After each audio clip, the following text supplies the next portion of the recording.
Fala, engenheiro! Estamos de volta aqui mais uma vez no canal Engenheiro Concurseiro para você que é concurseiro, para você que presta concurso de engenharia civil, para você que quer o seu cargo público. Vamos para mais uma questão envolvendo agora o assunto de resistência dos materiais.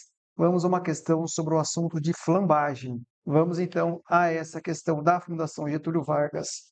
A figura a seguir apresenta dois elementos esbeltos comprimidos, ambos constituídos do mesmo material, com a mesma seção transversal e o mesmo comprimento. O elemento A possui uma extremidade livre e a outra engastada, enquanto que o elemento B possui ambas as extremidades engastadas. Observe que temos aqui o elemento estrutural na vertical, ele é submetido a uma força PA e nesse caso uma força PB. Observe que nesse primeiro caso, essa extremidade inferior ela é engastada e a extremidade superior ela é livre. E no segundo caso, as duas extremidades são engastadas. Sabendo que o elemento A é submetido a uma carga axial PA e que o elemento B é submetido a uma carga axial PB, a relação PB sobre PA entre as respectivas cargas críticas de flambagem de Euler é D.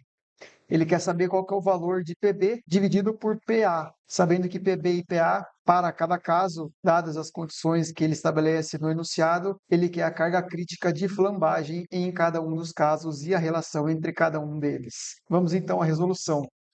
Mas antes, vamos falar o que é flambagem. A flambagem é um fenômeno que ocorre em peças esbeltas quando submetidas a esforços de compressão axial. Exatamente o que está acontecendo no nosso exemplo. A flambagem acontece quando a peça sofre flexão transversalmente devido à compressão axial. Então é isso, o elemento é esbelto, está sendo submetido a uma compressão e isso faz com que haja este fenômeno.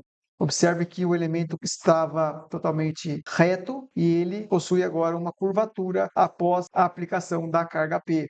Existe uma carga P máxima que o elemento suporta antes de flambar. Existir essa curvatura que é exatamente o efeito de flambagem. Existe uma carga limite máxima até a qual o elemento não sofre essa curvatura. Essa carga máxima é a carga crítica de Euler, que ele pergunta no nosso enunciado. PB dividido por PA seriam as cargas críticas para cada um dos casos, dadas as condições que ele estabeleceu no enunciado. Vamos então falar primeiro sobre carga crítica de flambagem. Essa é a fórmula que define a carga crítica de flambagem. A carga crítica de flambagem é medida em newtons, portanto, ela é uma carga, e ainda existe uma segunda hipótese de cobrança nas provas de concurso público em que ele exige a tensão crítica de flambagem. Observe que aqui estamos falando de tensão, então força sobre área. Quando falávamos em carga crítica de flambagem, era apenas uma força medida em newton. Aqui temos uma tensão medida em newton por metro quadrado ou em pascal. Então, cada uma dessas fórmulas estabelece a carga crítica de flambagem e a tensão crítica de flambagem. E aí vai depender do que o enunciado está pedindo para a gente usar uma fórmula ou outra para calcular esse valor limite antes da peça flambar. Para o caso da tensão crítica de flambagem, temos esse parâmetro lambda, conhecido como índice de esbeltez. Ele é dado pelo comprimento de flambagem dividido pelo raio de giração. Esse comprimento de flambagem, a gente vai ver o que ele é ainda mais para frente, e ele depende das condições de vinculação da peça. E o raio de giração é uma medida geométrica, dado por essa definição, é igual a raiz quadrada do valor de momento de inércia dividido pela área da seção transversal do elemento. Então, basta fazer as substituições ali do raio de geração no denominador do índice de esbeltez e o índice de esbeltez ali no valor do denominador da tensão de flambagem, e aí a gente consegue calcular a tensão de flambagem.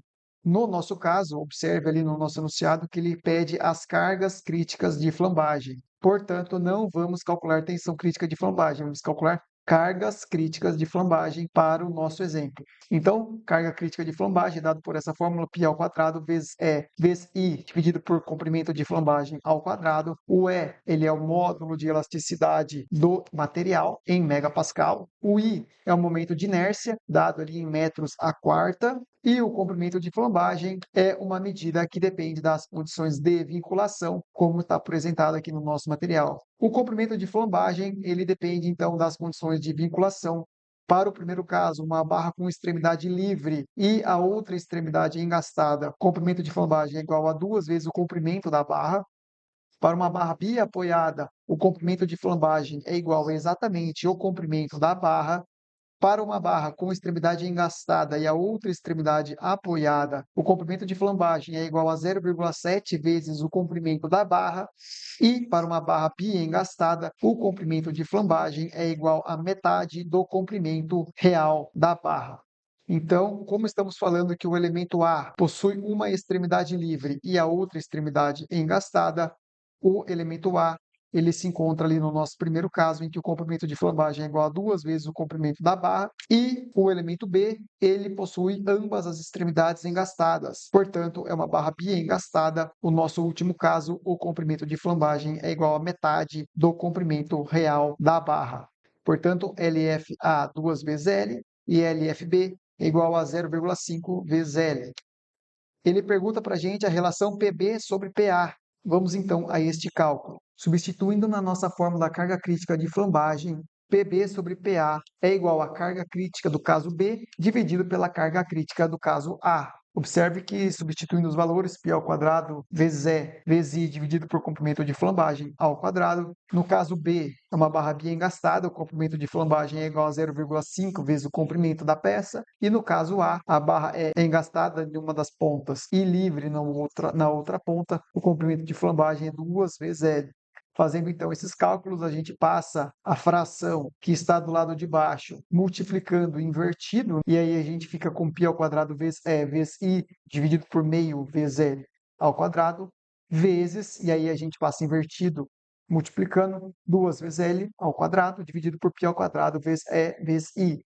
Π com π são números, a gente cancela em cima e embaixo, e dado que o elemento possui o mesmo material e a mesma seção transversal, o módulo de elasticidade e o momento de inércia nos dois casos é exatamente o mesmo. Então, vamos cancelar π com π, E com E e I com I, fazendo então os cálculos 2 vezes L ao quadrado dividido por meio vezes L ao quadrado. Teremos então 4L ao quadrado dividido por 0,25 L ao quadrado.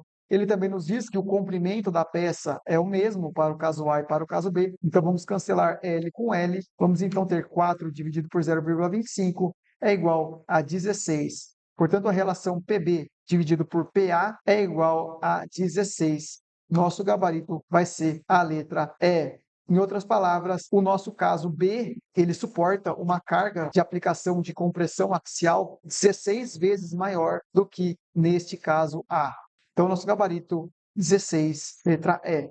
Se você gostou desse vídeo, deixa seu like, deixa aqui também o seu comentário, a sua dúvida, a sua sugestão. Para você que é concurseiro, para você que é engenheiro, não se esquece de fazer isso, porque isso ajuda demais o nosso canal a crescer cada vez mais. Muito obrigado por ter ficado até o final. Até a próxima e tchau!